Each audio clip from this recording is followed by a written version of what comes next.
वाटण न करता मटण ग्रेव्ही आणि चव एकदम जबरदस्त. नमस्कार फूड लवर्स, मी आहे छाया आणि तुम्ही पाहता छायाच कुक टाईम. आज बनवूया झटपट आणि चमचमीत मटण ग्रेव्ही, तेही कुकरमध्ये. चला सुरुवात करूया.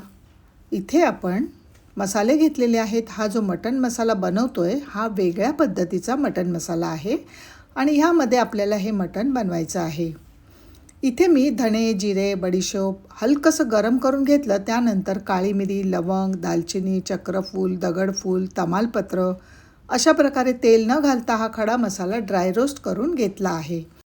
ह्या सिक्रेट गरम मसाल्याची डिटेल व्हिडिओ लिंक मी डिस्क्रिप्शनमध्ये दिलेली आहे, अवश्य पहा. थंड झाल्यावर मिक्सरला अगदी बारीक पूड करून घ्यायची. आपल्याला गरज आहे तेवढाच मसाला मटणाला घ्यायचा, बाकीचा कंटेनरमध्ये भरून ठेवायचा. ज्यावेळेस तुम्हाला गरज पडेल त्यावेळेस तुम्ही मटण किंवा चिकनला हा मसाला वापरू शकता. फक्त आपण एवढ्याच मसाल्यामध्ये मटण बनवणार आहोत. आपण कांदा, खोबरं अजिबात करणार नाही आहे. तसंच आधी हे मटण कुकरमध्ये अळणी शिजवूनसुद्धा घेणार नाही आहे किंवा त्याचा वेगळा रस्सा बनवणार नाही. त्यामुळे आज आपण थोडंसं वेगळं काहीतरी चमचमीत आणि पटकन होणारं मटण करायचं आहे. स्टेप बाय स्टेप टिप्ससह रेसिपी मी तुमच्यासोबत शेअर केलेली आहे, तेव्हा व्हिडिओला लाईक जरूर करा.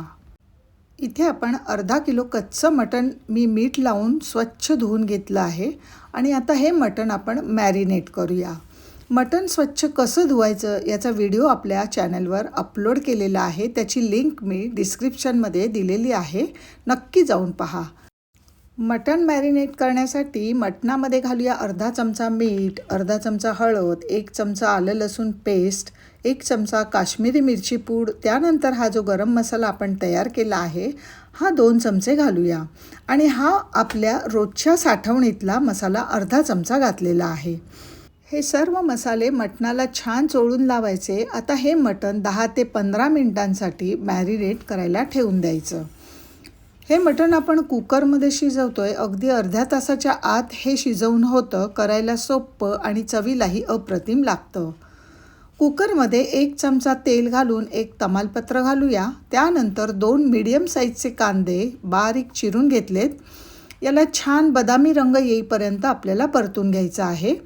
1 चमचा आलं लसूण पेस्ट आणि अर्धा चमचा हिंग पूड घालूया. कांद्यामध्ये छान मिक्स करून घेऊया. चिरलेली कोथिंबीर घालूया. आता तुम्हाला जास्त तिखट आवडत असेल तर ह्या कांद्यामध्ये थोडं तिखट ॲड करू शकता. 5 ते 7 मिनटं परतून घेतल्यानंतर कांदा छान लालसर झालेला आहे. आता यात मॅरिनेट केलेलं मटण ॲड करूया. हे मटण जेवढं तुम्ही मसाल्यामध्ये जास्त वेळ मॅरिनेट करून ठेवणार तेवढं चवीला छान होणार. अर्धा चमचा हळद मी पुन्हा ॲड करते. काही लोक म्हणतात की कुकरमध्ये चव लागत नाही, पण अशा प्रकारे जर का तुम्ही मटण करून पाहिलं तर छान चवीचं हे मटण होतं. कारण याचा पूर्ण रस्सा जो आहे ना त्या या मटणामध्ये उतरतो आणि ती टेस्ट फार छान लागते. गॅस फास्ट ठेवलेला आहे आणि 7 ते 8 मिनटं आपण हे मटण परतत आहोत. ज्यावेळेस मटण स्वतःचं पाणी सोडेल तेव्हा मटण परतायचं थांबायचं आहे. इथे मी 1 मोठा बटाटा तुकडे करून घालते. ऑप्शनल आहे, परंतु मटणाच्या रश्श्यामध्ये मुरलेला हा बटाटा चवीला मस्तच लागतो. हे पहा, सतत असं आपल्याला परतून घ्यायचं आहे. 10 मिनटात मटणाला पाणी सुटतं. जेव्हा आपण कुकरला मटण करतो चांगलं परतून घ्यायचं आणि स्वतःचं पाणी सुटलं की अर्धा ग्लास गरम पाणी घालायचं, जेणेकरून कुकरची शिट्टी होईल, नाहीतर मटण करपण्याची शक्यता असते. इथे आपण रस्सा करणार नाही आहे, जास्त पातळ नाही, जास्त घट्ट नाही, लपथपच करणार आहोत. मटणाला कधीही थंड पाणी घालू नका, कारण आपण जेव्हा मटण परततो तेव्हा टेम्परेचर वाढलेलं असतं आणि त्याच्यामध्ये जर का थंड पाणी घातलं तर मटण लवकर शिजत नाही. म्हणून मटण शिजवताना कधीही गरम पाण्यात शिजवायचं. गरम पाणी घातल्यानंतर मटणाला उकळी आली की झाकण लावून कुकरला फास्ट गॅसवरती 1 शिट्टी करून घ्यायची आणि शिट्टी झाली की गॅस एकदम स्लो करायचा आणि स्लो गॅसवर बरोबर 10 मिनटं हे मटण आपल्याला शिजवून घ्यायचं आहे. आता लक्षात ठेवा, 10 मिनटामध्ये माझ्या या कुकरच्या 2 शिट्ट्या झालेल्या आहेत. कुकर तुम्ही कोणता वापरता, लहान मोठा, त्याच्यावर पण कुकरच्या शिट्ट्या अवलंबून असतात. पण 10 मिनटं हे आपण अगदी बारीक गॅसवर मटण शिजवायचं आहे. मग शिट्ट्या कितीही झाल्या तरी काही हरकत नाही. 10 मिनटामध्ये हे मटण 100% शिजतं, जरी शिट्टी नाही झाली तरीसुद्धा. परंतु सुरुवातीची जी शिट्टी आहे ती मात्र फास्ट गॅसवर 1 शिट्टी करून घ्यायची.